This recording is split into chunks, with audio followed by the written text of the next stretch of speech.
We all know the story of Genesis. God created the heavens and the earth. He created the Garden of Eden. Then, from the dust of the ground, he created Adam. And seeing that Adam was lonely, God put him into a deep sleep, took one of his ribs, and fashioned Eve to be his companion. This is the story taught in Sunday schools, written in the Bible, and known by billions of people around the world. But what if I told you that this story is incomplete? What if Eve was not the first woman? Hidden in ancient Jewish folklore, removed from the canonical texts, and whispered in forbidden scrolls, there is a story of another woman. A woman who came before Eve. A woman who was not made from Adam's rib, but was created at the exact same time, from the exact same earth, as his equal. Her name was Lilith. And unlike Eve, who chose to eat the forbidden fruit, Lilith committed a much more dangerous sin. She chose to say no. Today, we are going to explore the forbidden history of Adam's first wife, her transformation into the mother of demons, and why history tried to erase her name. To find the origins of Lilith, we have to look deeper than the standard Bible. We have to look at the alphabet of Ben Sira, a medieval text that fills in the gaps of Genesis.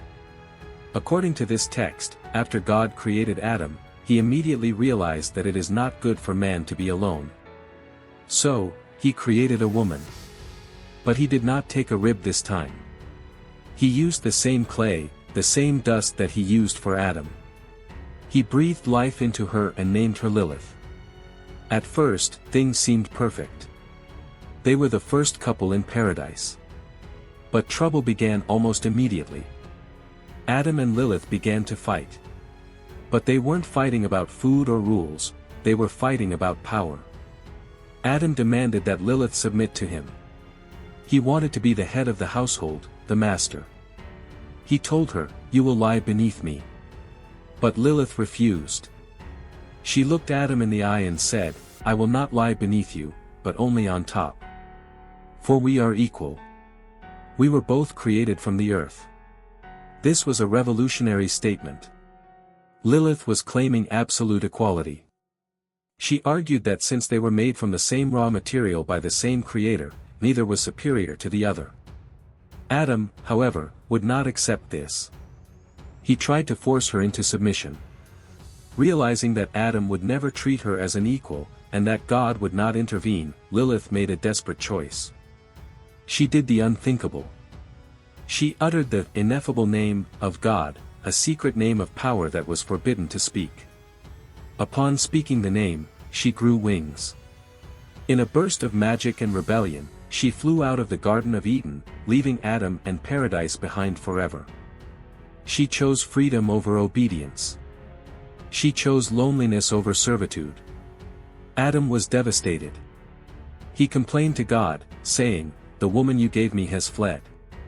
So, God sent 3 powerful angels, Snvi, Snsvi, and Smnglof, to hunt her down. They were ordered to bring her back, by force if necessary. The angels found Lilith by the Red Sea, a place that was teeming with lascivious demons. But Lilith was no longer the woman who left Eden. She had changed. She had copulated with the demons of the wasteland and was giving birth to hundreds of demon children every day.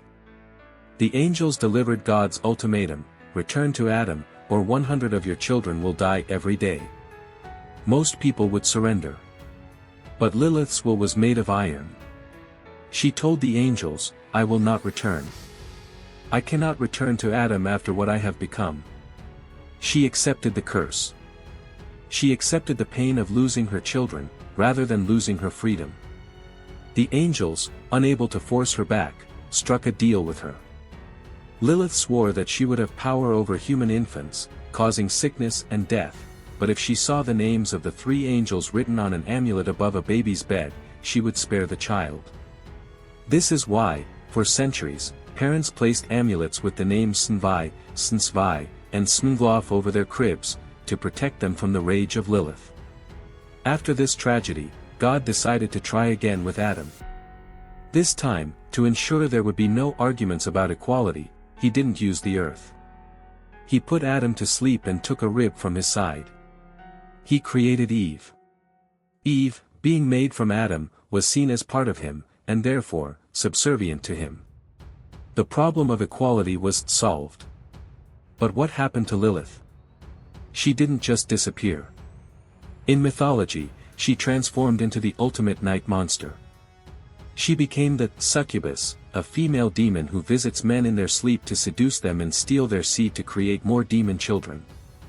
She became the night hag, the terror of the darkness.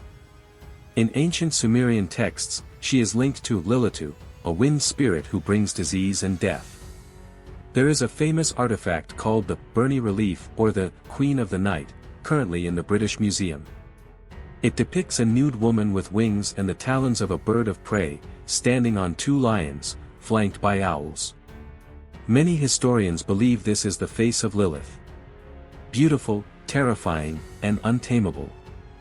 She represents the wild, uncontrollable aspect of nature and femininity that the ancient patriarchal societies feared most.